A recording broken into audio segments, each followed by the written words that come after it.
First of all, I want to express my appreciation for the funds that I was given. And I'm going to give this talk in 5 minutes or less, which is a challenge for me. But I'm going to talk about my own experience. And I've been in the field of autism since 1981. And when I started doing autism research, I told people I worked with autistic children. And they said, "Autistic children, boy, that sounds like fun," because we didn't know much about autism. But if you've been following the news at all, you know that we have really an epidemic nationwide, actually worldwide now, with the number of new cases of autism being identified. And so there have been problems traditionally. We've learned a lot about the disorder, but it's taken, as you all know, years and years to get that information to the public's hands. In the meantime, there have been a lot of myths that have been generated. Families who are desperate, we don't have a cure, we don't know the cause, they're desperate to go online, and oftentimes the information they're getting is not accurate, and they make very important and sometimes costly decisions based on inaccurate information. So this has been very important in the field of autism, that we have a mechanism now to get accurate, empirically based information out into the hands of the public as fast as we can. It's also been very difficult to advance this field of study because researchers typically have been operating in isolation from one another, in islands or silos or whatever you want to call it.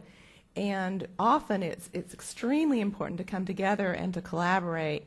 And in fact, an example of this, the International Meeting for Autism Research has only been meeting for the last 10 years. And it's become a huge meeting now, but I mean, prior to that, people were working pretty much in isolation. And it's been difficult as a grant writer trying to sustain a program of research to know what's innovative and what's significant, because what you think might be innovative, someone might have already done it. And this gives you an opportunity to assess that as you're putting together a grant application.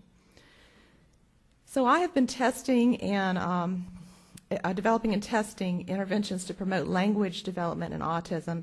And we've trained family members over the years, and we have been very pleased to have had 12 years of NIH funding to support this.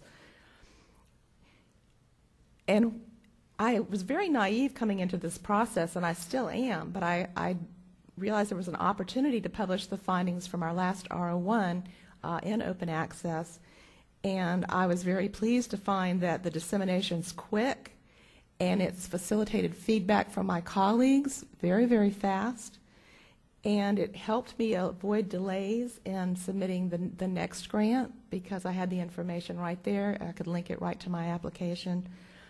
It's helped us as a research team to determine what direction to go next.